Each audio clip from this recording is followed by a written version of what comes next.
Hi hello welcome to YouTube channel அனைவருக்கும் வணக்கம். மணிகண்டன் சரி வீடியோ. இன்றைக்கி நம்ம இன்றைக்கி பார்த்தோன்னா ஒரு கோயில், அதாவது ஆதிபராசக்தி அம்மா அப்படின்னு சொல்லி ஒரு காளி அம்மா கோயிலுக்கு வந்திருக்கோம். சில விஷயங்களை உண்மை பேசணும். அதாவது இந்த மக்கள் ஏமாற்றுபவர்கள், பொய் சொல்லுபவர்கள், திருடுபவர்கள் அப்படின்னு சொல்லி நம்ம ஒரு பஞ்சாயத்தில், ஒரு நீதிமன்றத்திலையோ இல்லைனா ஒரு போலீஸ்லையோ எந்த ஒரு பிரச்சனையாக இருந்தாலும் இந்தமாதிரி ஒரு கோயில்கள் பேசினா கண்டிப்பாக அவர்கள் நிச்சயம் அவருக்கு ஒரு விடுவு பிறக்கும் அப்படின்னு சொல்லலாம். இப்போ நம்ம உண்மை சொல்லணும்னா இந்த பாரு, இந்த அம்மா காளிகா தேவி முகத்தை பார்த்து பேசலாம். பொய் சொல்லணும்னா கண்டிப்பாக அதை பாருங்கள், அந்த இடத்துல வச்சு பேசலாம். அது ஒரு ஸ்கூலு, அந்த ஸ்கூலுக்கு போய் பேசலாம். இப்போ நீங்கள் சொல்லுங்கள், உண்மை பேசணும் அப்படின்னாக்கா கண்டிப்பாக கிட்ட போய் பேசலாம். கிட்ட போனாலும் எனக்கே ரொம்ப பயமாக இருக்குது. அங்கே சிலைங்கள்லாம் பார்த்தா, கண்கள்லாம் பார்த்தா ரொம்ப ஆக்ரோஷமாக இருக்கிறாங்க கோவத்தில். அதாவது உண்மை பேசணும், அந்த இடத்துல உட்காந்து பேசலாம். பொய் பேசணும் அப்படின்னா நம்ம வேறு எங்கேயாச்சும் போயிடலாம். அப்போ இது நான் எதுக்கு இந்த வீடியோவில் நான் சொல்கிறேன்னு சொன்னால், இப்போ ஒரு நாட்டில் நிறைய பிரச்சனைகள் நடக்குது. அதாவது ஒரு அடிதடியில் பிரச்சனை நடக்குது. ஒரு பணத்தை வாங்கிட்டு சில பேர் இல்லைன்னு சொல்லுவாங்க. அப்புறம் ஒரு ஏமாற்றுத்தனம், அந்த மாதிரி ஒரு கள்ளக்காதல், அந்த ஒருத்தங்களுக்கு ஒரு துணையாக போகிறது, ஒரு அகராதி ஒருத்தவங்களை நெண்டி விட்டு சண்டை வாங்கிறது, ஒரு குடுக்கல் வாங்குறது, ஒரு பொருள் வாங்கிட்டு இல்லைன்னு சொல்லுவாங்க. ஒருத்தவங்களுக்கு ஜால்ரா போடுறாங்க பாரு, இந்த அல்லக்கை நொல்லக்கை. அதான் ஒருத்தவங்களுக்கு பணத்தை வாங்கிட்டு, இப்போ ஒரு மனுஷனை சாதாரணமாக இப்போ ஒரு நிமிஷம் பாருங்கள். இப்போ அந்த இடத்துல இப்போ அந்த பைக் நிற்குது. இப்போ அந்த இடத்துல ஒரு 1000 ரூபா ஒருத்தனுக்கு கொடுத்து, அந்த இடத்துல பாருங்கள், அந்த கட்டிடங்குது, அங்கே பொய் சொல்லலாம், கண்டிப்பாக பொய் சொல்லுவான். அதே 1000 ரூபாய்க்கு நான் 2000 ரூபா கொண்டு வந்து இந்த இடத்துல பொய் சொல்கிறேன் பார்ப்போம் இந்த அம்மா முன்னால். கண்டிப்பாக சொல்லவே மாட்டான். அப்போ எல்லோரும் நம்ம பொய் சொல்லுவோம், ஏமாத்துவோம், திருடுவோம். அது இல்லைன்னு சொல்ல ஜகஜம். அது தொழில் முறை, அது மனைவி மற்றும் பிள்ளைகளுக்குள்ள. அப்போ உறவு முறைன்னு போது வெளிப்படை. அப்போ ஒரு சில விஷயங்கள்லாம் அப்போ பொய் பேசுகிறேன்னா கண்டிப்பாக நம்ம இந்த நாட்டாமை தீர்ப்பே இருந்தாலும் சரி. அப்போ நம்ம இந்த இப்போ நான்லாம் ஒரு பஞ்சாயத்து தலைவர்னு சொன்னால் கண்டிப்பாக எனக்கு ஒரு நீ சாட்சி சொல்லு, நீ தீர்ப்பு சொல்லுன்னு சொன்னால் கண்டிப்பாக நான் ஆலாமரம் அரசு மரத்தில் சொல்லவே மாட்டேன். ஏன் நான் சொல்கிறேன்னு சொன்னால், இந்தமாதிரி கோயிலுக்கு தான் அப்பயும் 4 பக்கம் 4 கடவுள் வச்சுருவேன். ஒரு பக்கம் இந்த மாதிரி அம்மன், சிவன், அப்படி பிரம்மன் இப்படி வச்சுருவேன். ஏன் 4 பக்கம் 4 கடவுளாக? ஒரு கடவுள் இந்த அம்மா தூக்கத்தில் தூங்கிட்டா கூட இந்த பக்கம் இவங்க பார்த்துக்குவாங்க, அந்த பக்கம் அவங்க பார்த்துக்குவாங்க. அப்போ எந்த மனுஷனும் பொய் பேச முடியாது. அப்போ நீங்கள் நான் ஒரு உதாரணத்துக்கு என்ன சொல்கிறேன்னா, இறை அருள் இல்லைன்னு சொல்கிறீங்களா? நீங்கள் இறை அருள் இல்லைன்னா இந்த அம்மாவை சின்னத்தை கொடுங்க, சிவபெருமான் சின்னத்தை கொடுங்க, விநாயகர் சின்னத்தை கொடுங்க, இல்லை பிரம்மன் சின்னத்தை கொடுங்க. ஒரு மூலையில் ஒரு எம்எல்ஏ ஆகிக்காட்டு பார்ப்போம். நீங்கள் காசு கொடுங்க, நான் இருக்கிற விபூதி கொடுக்குறேன். அந்த விபூதியை சுத்தமாக நான் கொடுக்க முடியாது. இருக்கிற கூழங்குப்பை பாருங்கள், இந்த மாரி கூழங்குப்பை இந்த பிளாஸ்டிக் கவர்லாம் போட்டு கொளுத்தி அதை சாம்பலாகி அதை மக்கள்கிட்ட நான் காசாக கடவுளா பணமாக படைச்சினேன் அப்படின்னு கொடுப்பேன். இப்போ நானும் பாருங்கள், பொய் பேச மாட்டேன், முகத்தை பார்த்து பேசுவேன். நான் இந்த ஃபோன் நம்பர்லாம் இருக்குது. நீங்கள் எது வேணாலும் சரி, நீங்கள் எந்த ஒரு மீடியா கூட கூப்பிடலாம். நம்ம கரெக்டாக. ஆனால் இதை ஃபாலோ பண்ணோம்னா இன்றைக்கோ நாளைக்கோ பிறக்கிற குழந்தைங்களாம் 10 வயசோ அல்ல 15 வயசோ 20 வயசுலாம் பொய் சொல்லாது, லஞ்சம் வாங்காது, ஏமாத்தாது, திருடாது. நம்ம ஆனால் இதை மட்டும் ஃபாலோ பண்ணான்னு சொன்னால் நாடு கெட்டு குடிச்சவராக போயிடும்.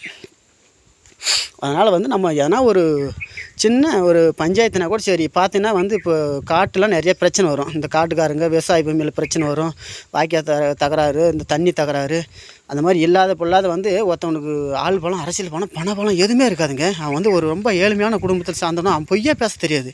அப்போ அவனுக்கு பார்த்தோன்னா ஏமாந்த ஒரு கோலையாக இருப்பான். அவனை மிரட்டுறதுக்கு ஆள் பலம், அரசியல் பணம், பண பலம் எல்லாம் அவனுக்கு சப்போர்ட் பண்ணி, இருக்கிறவங்களுக்கு சப்போர்ட் பண்ணி வாங்கி தின்னுட்டு அவன் ஒரு ஆலாமரம் அரச மரத்தில் போய் அவனுக்கு பொய் பேசுறதுக்கு எல்லாம் கூட்டுருவாங்க. ஆனால் அவனுக்கு இந்த இடத்துல பேச சொல்லு பார்ப்போம், பேச முடியாது. ஏன்? நான் தான் அவங்க 1000 ரூபா கொடுக்க வேண்டிய காசு இங்கே 2000 ரூபா கொடுத்து லஞ்சம் கொடுத்து இங்கே பொய் பேச சொல்லு. அது இந்த அம்மா ஏற்றுக்கொள்ளாது. ஏன்னு சொன்னாக்கா, இது இடம் அப்படிப்பட்ட இடம். அப்போ ரொம்ப ஆக்ரோஷமாக என் முன்னாலே நீ இப்படி பொய் பேசுகிறேன்னு சொல்லி இவங்க என்ன பண்ணுமோ அதை பண்ணிடுவாங்க. சாதாரணமாக நம்ம ஒரு மனுஷன் முன்னாலே பொய் பேச நம்மளே ஒத்து வர மாட்டேங்கிறோம்.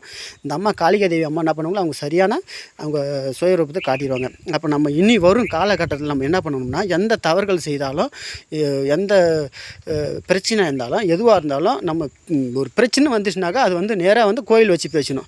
நீங்கள் கோயில் இறை அருளே இல்லைன்னு சொல்லிடுங்க, பயமில்லாத. எனக்கு சின்னத்தை மட்டும் கொடு, எனக்கே தேவையில்லைங்க. உங்களுக்குள்ளே யாரோ ஒரு சின்னத்தை ஒதுக்கி கொடுங்க பார்ப்போம். எத்தனை கடவுள் இருக்குது? முருகன் இருக்கிறார், விநாயகர் இருக்கிறார், சிவபெருமான் இருக்கிறார், பார்வதி, இந்த மாதிரி ஏதாவது ஒரு கடவுளை ஒதுக்கி கொடுங்க பார்ப்போம். காசாக கடவுளான்னு பார்த்துறோம். இவங்களுக்கு எவ்வளோ பவர் இருக்குதுங்கிறது எடுத்து காட்டணும். மக்கள் எவ்வளோ யார் தான் புரிஞ்சுக்கிறாங்க, யாருக்கு ஆதரிக்கிறான்னு பார்த்துறோம். அப்போ இந்த காலத்தில் விவசாய பூமியில் கோயில்களை வச்சு சாதாரணமாக ஒரு கிராமத்தில் கூட, அந்த கிராமத்தில் ஒரு 100 குடும்பம் தான் இருக்கும். அங்கே பார்த்தா கூட ஒரு 10 கோயில் வச்சுக்கிறாங்க.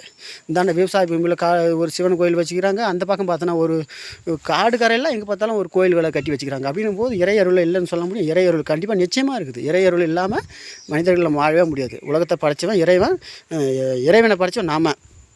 அப்படின்னும் போது நம்ம ஒரு சில பிரச்சனைகள்லாம் வெளியே வந்துச்சுனாக்கா, இப்போ பார்த்தோன்னாக்கா இந்த ரொம்ப ஒருத்தவனை ஏமாந்துட்டான்னா ஆம்பளை போட்டு வெளியே அவங்க கொட்டை கூடன்னு குறைச்சிடுவாங்க. எனக்கெல்லாம் வந்து பார்த்தோன்னாக்கா இந்த மாதிரி எனக்கு ஒரு தீர்ப்புனா நான் எத்தனை பேர் எடுத்து காட்டுவேன். சத்தியமாக சொல்கிறேன், 10 ரூபாய்க்கு கூட நான் சத்தியம் பண்ணுவேன். ஏன்னு சொன்னால் உண்மை தான் சொல்கிறேன். இந்த அம்மா முன்னாடி கண்டிப்பாக சொல்லுவேன், அந்த அம்மா கண் வச்சாலும் சரி நான் ஒதுங்கி நின்று உண்மையே சொல்கிறேன், அம்மா எனக்கு 10 ரூபா தரணும் அப்படின்னு சொல்லுவேன். அப்படின்னும் போது நான் உண்மையை சொல்லுவேன். அது தவறுகள் இருந்தால் கண்டிப்பாக நான் தான் போய் சொல்லிட்டுன்னு சொல்லி கண்டிப்பாக தோப்பு வர போகிறதுக்கு கூட நான் தயார், நான் பயப்பட மாட்டேன். ஆனால் உண்மையை ஒத்துக்குவேன்.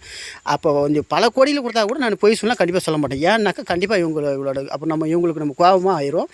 அதனால் வந்து நான் போய் பேசவே மாட்டேன். அப்படின்னும் போது இப்போ இன்னொரு விஷயத்தை நம்ம வந்து எப்படி சொல்லிக்கணும், அதாவது வந்து ஒரு மனுஷனுக்கு விலை மதிப்பில்லாத சொத்து எது, ஒரு மனுஷனோட பூர்வீக சொத்து எது. ஒரு மனுஷனோட பூர்வீக சொத்துங்கிறது வந்து எனக்கு கொஞ்சம் சில விஷயங்களை தெரிஞ்சாகணும். பூர்வீக சொத்துங்கிறது வந்து காடுகார நிலம் வீடு அப்படின்னு சொல்கிறாங்க. ஸோ காடுகார நிலம் வீடு ஓகே தான், தாத்தா பாட்டி சம்பாதிச்சு பூர்வீக சொத்து காடுகார நிலம் வீடு ஓகே ரைட்டு தான்.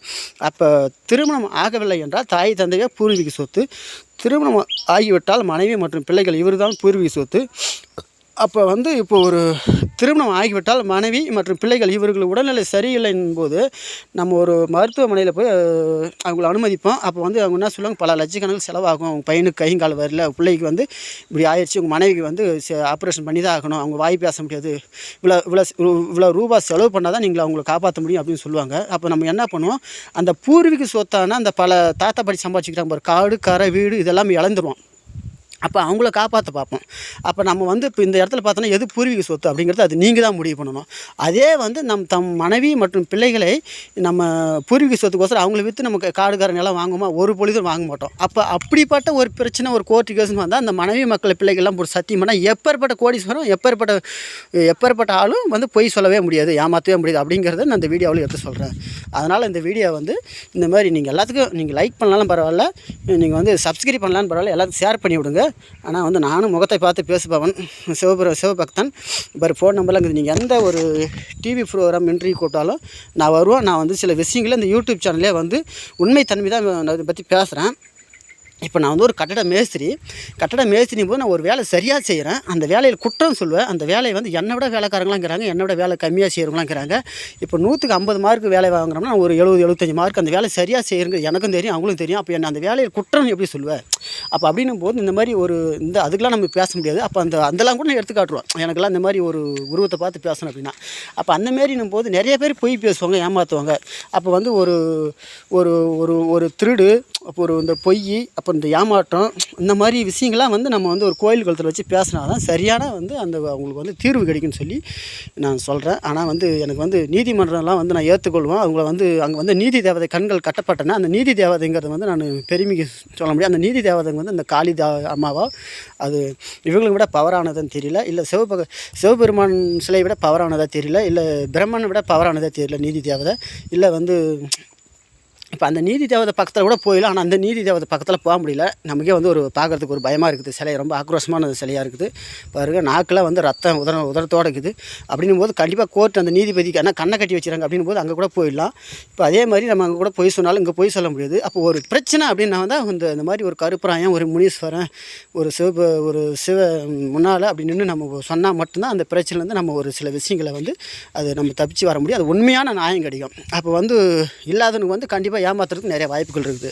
இப்போ காசு பணம் இருந்தால் நிறைய எங்கே வேணால் கொடுத்து நம்ம பாருங்கள், அந்த மாதிரி இடத்துல இந்த மாதிரி இடத்துலாம் இந்த பைக் நிற்குது, அந்த மாதிரி இடத்துலலாம் வந்து நம்ம காசு பணம் கொடுத்து அங்கேயே வந்து சரி பண்ணிடலாம். அப்போ இந்த இடத்துல நம்ம எவ்வளோ தான் காசு பணம் கொடுத்து பொய் சொன்னாலும் ஒரு மனுஷன் பொய் சொல்ல முடியாது. இப்போ இதை விட முக்கியமாக பொய் சொல்லணுன்னாக்கா சொன்ன ஒரு பூர்வீக சொத்து அதெல்லாம் வந்து அப்படிலாம் செய்யவே கூடாது. மனைவி மக்களை பிள்ளைகளை போட்டு யாரும் சத்தியம் பண்ணவே கூடாது. அப்படி அதே மீறி சத்தியம் பண்ணிட்டாங்கன்னா கண்டிப்பாக அவங்க 100க்கு ஒரு 95% அவங்க உண்மை சொல்கிறாங்க என்று நம்ம சொல்லலாம். அப்போ நம்ம வந்து எந்த ஒரு தவறுகளாக இருந்தாலும் எதுவாக இருந்தாலும் அப்போ இந்த மாதிரி ஒரு காளிகாதேவி அம்மன் இது வந்து இந்த கோயிலாக இருந்தாலும் பரவாயில்ல, நீங்கள் எந்த ஒரு ஆக்ரோஷமான கோயிலாக இருந்தாலும் சரி, சிவனாக இருந்தாலும் சரி, நீங்கள் வந்து ஒரு முருகப்பெருமான் ஆறுமுகன் சொல்லியாக இருந்தாலும் சரி, எதுவாக இருந்தாலும் சரி, கோயில் முன்னால் வந்து பேசினா அது இங்கேலாம் அந்தமாதிரி காளிதேவிலாம் ரொம்ப பேசினா விடாது. பொய் பேசினா பொய்யுக்கு நம்ம வந்து மன்னிப்பு கேட்டால் கண்டிப்பாக விட்டுருவாங்க, எல்லாரும் மன்னிச்சு விட்டுருவாங்க. தெரியாமல் போகிறதுக்கு தேவி நிதி தெரிஞ்சு போனால் மன்னிப்பு ஏற்றுக்க மாட்டாங்க.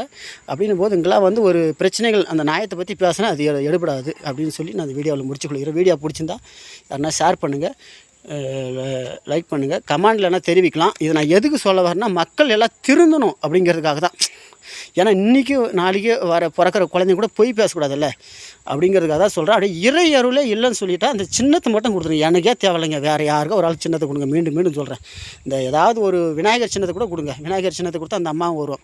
அப்போ அவருக்கு வந்து விநாயகருக்கு தம்பியான முருகன் வருவார், அவர் அவங்க அப்பன் சிவனும் வருவார். எல்லா தெய்வங்களும் ஒன்று சேர்ந்து அவங்களுக்கு வாக்களிக்கும் போது மக்களோட ஆதரவு யாருன்னு பார்த்துக்கலாம். அப்படிங்கிறத நான் சில வீடியோவில் சொல்லிக்குவேன். நீ யாருப்பா அப்படின்னு கேட்டால் என் முகம் இங்கே இருக்குது பாருங்கள். இதை வந்து நீங்கள் ஜூம் பண்ணி பார்த்துக்கலாம். முகத்தை பார்த்து பேசுபவன் நான். ஃபோன் நம்பர் இருக்குது. நீங்கள் எந்த ஒரு டிவி ப்ரோக்ராம் மீட்டிங் எது கூட்டாலும் சரி நான் பயப்பட மாட்டேன், தெளிவாக பேசுவேன். இது எதுக்கு சொல்கிறேன்னு சொன்னால், மக்கள் எல்லாம் திருந்தணும், தவறுகள் செய்யக்கூடாது, பொய் பேசக்கூடாது, ஏமாற்றக்கூடாது அப்படின்னு நீங்கள் நினச்சா மட்டும் எனக்கு கால் பண்ணுங்கள். அதெல்லாம் வேணாம் அப்படின்னா விட்டு போங்க, எனக்கு ஒன்றும் பிரச்சனை கிடையாது. கும்பலில் நம்மளும் கோயந்தா போட்டு போயிட்டே இருக்கோம், அப்படியே தான். சரி, மீண்டும் இன்னொரு வீடியோவில் பார்ப்போம். நன்றி, பாய், வணக்கம்.